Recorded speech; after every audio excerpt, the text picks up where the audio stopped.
सांगायचं आहे। आता व्यवसाय म्हटलं की आपल्या सर्वांचा सगळ्यात पहिला विषय येतो तो म्हणजे प्रॉफिटचा।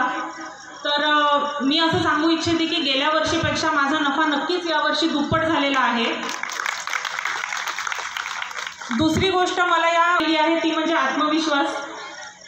मी शिक्षिका जरी असले तरीही मी वर्षभर वेगवेगळ्या उपक्रमांच्या माध्यमातून कलेशी संबंधित माझे उपक्रम सुरू असतात घरी शाळेमध्ये।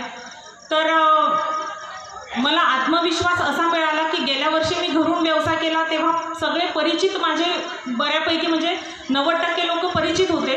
तर एक असा विचार येत होता मनात की हे सगळे माझ्या ओळखीचे आहेत म्हणून माझ्याकडे त्यांना एक मॉरल बॉदरेशन आहे की यांच्याकडून ओळखीचे आहेत तर घेतलं पाहिजे का असं मला। यावर्षी मी इथे जेव्हा माझं प्रोडक्ट विक्रीला ठेवलं तेव्हा त्याने लोटलेलं होतं आणि जे अपरिचित लोक होते त्यांनी सुद्धा माझ्या स्टॉलला खूप प्रचंड प्रतिसाद दिला की 2 दिवसातच माझी सगळ्या प्रोडक्टची विक्री झाली आणि आज ठेवण्यासाठी माझ्याकडे खरंच काही नव्हतं, मी आज स्टॉल लावला नाही पण 2 दिवसातच माझा नफाही झाला आणि हे झालं, लोकांना माहिती मिळाली, माझ्या प्रोडक्टबद्दल माहिती मिळाली आणि मला असा आत्मविश्वास मिळाला की माझं प्रोडक्ट खरंच या लेव्हलचं आहे की अपरिचित लोकसुद्धा पे करून माझं प्रोडक्ट विकत घेत आहेत।